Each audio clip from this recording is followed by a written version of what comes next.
Good day everyone! Another day, another invention. Good day, Doc Edhan.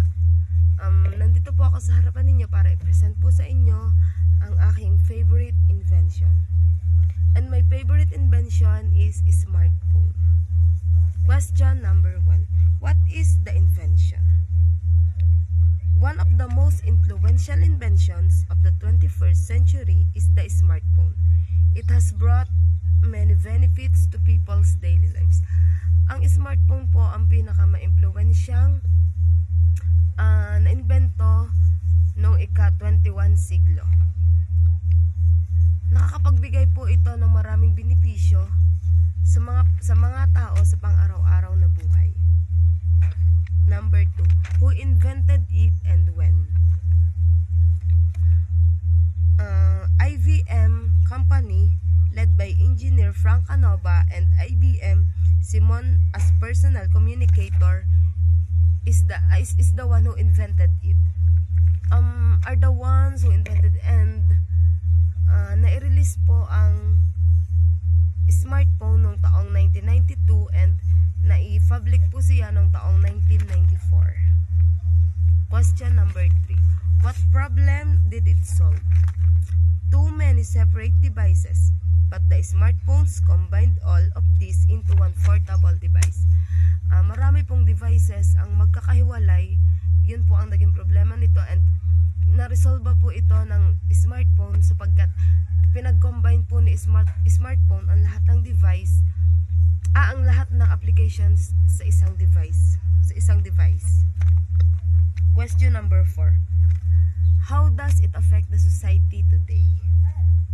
First, smartphones make communication faster and easier. With just one device, users can call, text, or video chats with others anywhere in the world.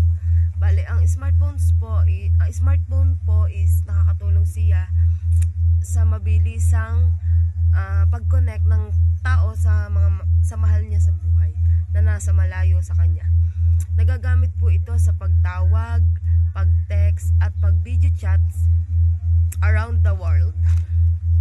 Second, smartphones provide quick access to information. Mabilis po siyang nakakapagbigay ng informasyon. Thanks to the internet, students and workers can look up facts, read news, and learn new skills within seconds. Sa tulong po ng internet, mabilis pong nakakatulong po ang smartphone sa pagbibigay ng mga facts sa mga estudyante at sa mga workers at nababasa din po dito yung mga kailangan nilang malaman. In addition, smartphones offer various entertainment options such as music, movies, games, and social networks, helping people relax after a long day. Nakakatulong din po ang smartphone sa mga taong sa maghapong pagod at sa mga nagtrabaho maghapon, sa stress. Sa tulong po ng smartphone, pwede ka po ditong makinig ng music, maglaro ng kahit anong larong gusto mo, at manood ng mga movies na gusto mong panoorin para po ikaw ay ma-relax. They are also useful tools for navigation, online banking, and shopping. Nakakatulong din ito sa navigation, sa mga online bankings, at sa pagsi-shopping.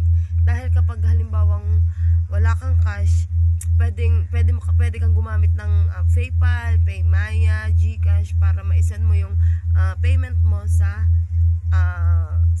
isang store. Overall, the smartphone has greatly improved convenience, productivity, and connectivity, making it an essential invention in modern society. Sa kabuuan po, ang smartphone po is malaking tulong nito sa atin, sa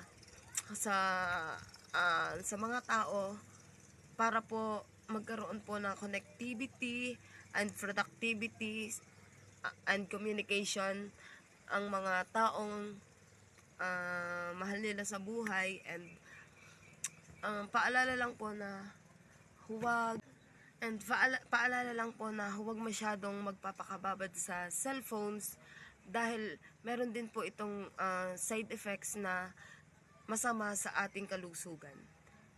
That's all and thank you.